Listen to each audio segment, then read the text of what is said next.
یہ بھی اتنی بے غیرت قوم ہو گئی ہے کہ ریئیکٹ بھی نہیں کر رہی ہے اس پر.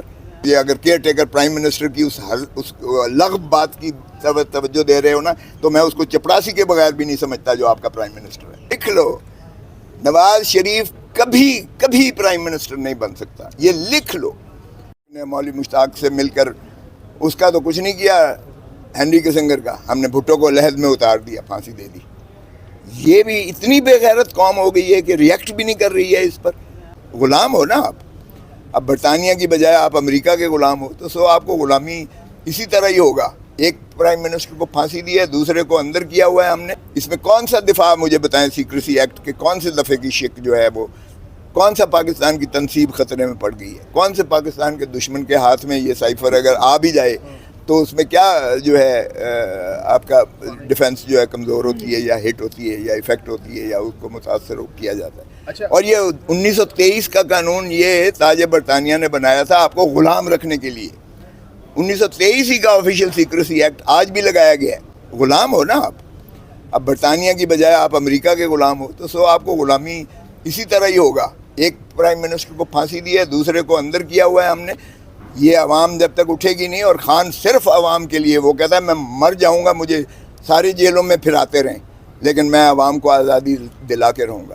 مگر آزادی صرف کسی کے کہنے سے نہیں آتی ہے, عوام خود بھی اپنے حق کے لیے جد و جہد کرے گی تو آزادی ملے گی, ورنہ غلامی آپ کا مقدر ہے. کھوسا صاحب یہ بتائیے گا, اس وقت سوشل میڈیا پر یہ تاثر دیا جا رہا ہے کچھ لوگوں کی جانب سے کہ شاید خان صاحب کو ریلیف ملنے جا رہا ہے, کوئی ڈیل ہونے جا رہی ہے, کوئی بیک ڈور مذاکرات, کوئی ڈائلاگ چل رہے ہیں. واقعی خان صاحب کو آنے والے دنوں میں ریلیف مل سکتا ہے؟ ریلیف تو ملے گا ہی ملے گا. اللہ کی لاٹھی بے آواز ہے. دیکھیں اس میں جو ہے دیر ضرور ہے, اندھیر نہیں ہے. اور اس کے علاوہ حل بھی نہیں ہے, پاکستان کا حل بھی نہیں ہے اس کے علاوہ.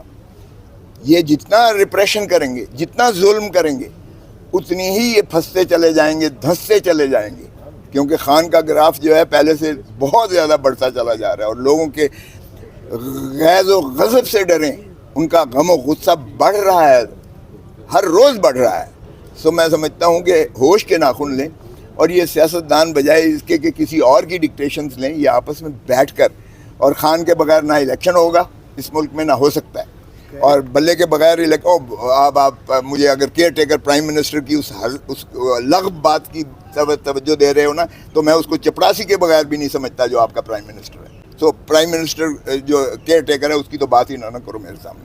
لطیف کوثر صاحب یہ بتائیے گا, جس طرح آپ نے کہا کہ نواز شریف کہہ رہے کہ میں وطن واپس آؤں گا, اگر چلو ڈیل کی خاطر اگر وہ پرائم منسٹر بن جائے تو آپ کے لیے بھی تو خطرے, آپ بھی ملک سے پھر باہر مطلب جانے کے اوپر مجبور ہوں گے سر, اگر وہ پرائم منسٹر بن جائے جس طرح آج ایک تو آپ خوش فہمی میں آپ کی بیش ہو سکتی ہے, لیکن یہ لکھ لو نواز شریف کبھی پرائم منسٹر نہیں بن سکتا. یہ لکھ لو.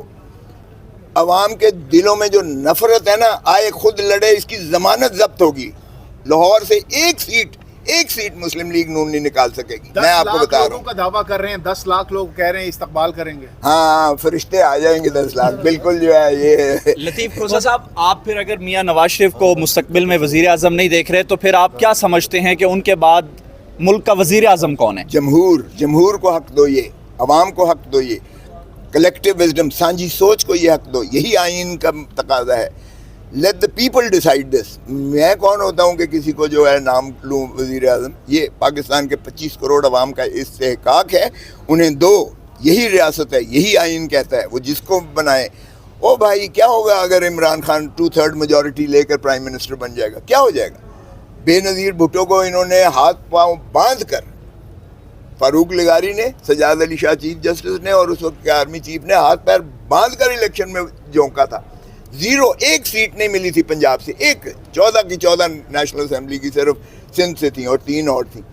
17 سیٹیں پھر بھی لڑتی رہی, اور ریزیلینس ہے, اگلی دفعہ باؤنس بیک کیا. وہ کیا ہے یار, اگر عمران بن جائے گا کیوں اتنے خائف ہو اس سے؟ کون سی قیامت آ جائے گی؟ اگر لوگ چاہتے ہیں تو بنائیں, کیوں نہ بنائیں, بننے دیں. جس کو بھی اللہ عزت دیتا ہے, یا جس کو بھی عوام چاہتی ہے, اس کا حق ہے پرائم منسٹر بننے کا. آپ کے سامنے کوثر صاحب, کیا قائد اعظم کے بعد آپ کو لگ رہا ہے کہ واقعی جمہوریت کی جو حکومت بنتی ہے وہ جمہوری حکومت بنتی ہے, جو ماضی قریب کو آپ دیکھ لیں 48 سے لے کے 2023 تک جو بھی حکومتیں بنی ہے کیا عوام کی طاقت سے بن کے آ رہی ہے حکومت؟ دیکھیں یہی تو بڑی بدقسمتی ہے پاکستان کی کہ ہم نے قائد اعظم محمد علی جناح کو 1948 میں ان کی ایمبولینس کے ٹائر پھٹ جاتا ہے. اب اندازہ کریں وہ اسپتال نہیں پہنچ سکتے اور راستے میں ان کی رحلت ہو جاتی ہے. لیاقت علی خان کو 1952 میں ہم نے گولی مار کے مار دیا اور ان کے قاتل کو بھی دفن کر دیا. اس کے بعد ہمارے سول بیوروکریٹس آ گئے, محمد علی بوگرا فلانا فلانا فلانا, اور پھر ملٹری بیوروکریسی نے سیدھا ٹیک اوور کر لیا.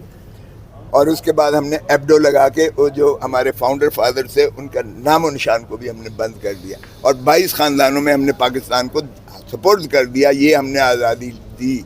اور اس کے بعد بدقسمتی سے آپ نے دیکھا جس طرح 2 لخت ہوا, اور پھر جو ہے ظاہر ہے کہ بھٹو جوائنٹ پاکستان کے تو لیڈر نہیں بن سکتے تھے کیونکہ وہ تو مجیب الرحمان کی جو ہے میجورٹی تھی, اور بنیادی طور پر پاکستان کی تحریک چلی ہی بنگال سے تھی. وہ ہم سے زیادہ پاکستانی جو تھے بنگال میں انہوں نے موسیٰ صاحب یہ بتا دیں, آج چیف جسٹس قاضی فائز صاحب کی عدالت میں چیف جسٹس بننے کے بعد آپ پہلی بار پیش ہوئے ہیں.